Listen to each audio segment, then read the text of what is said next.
relentlessness of life feels like it's increased in recent years.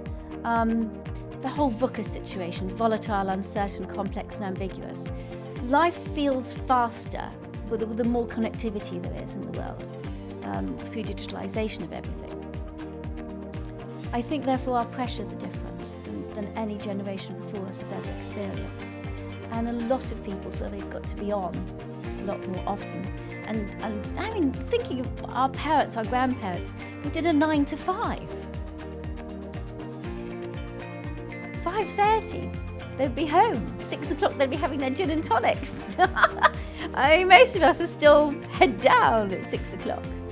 I've worked with people, I'm a coach, and I've worked with a lot of senior people in banking and in law.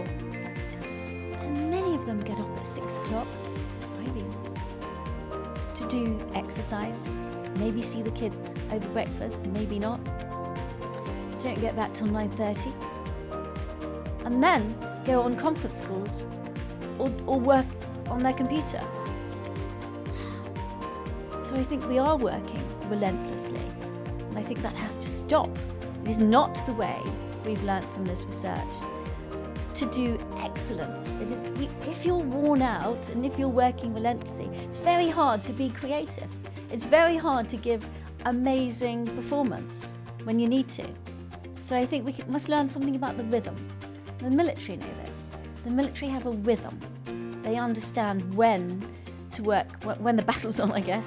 But even then, in my first book, I noted that the commander running a battle will take a seat back. We called it, that chapter, the commander's comfy chair. It wasn't always comfortable, I was told, but it was a place where they could be comfortable and think about the quality of the thinking, have that meta perspective on thinking that I think is lacking. I think there's, certainly in corporations, I see too much short-termism,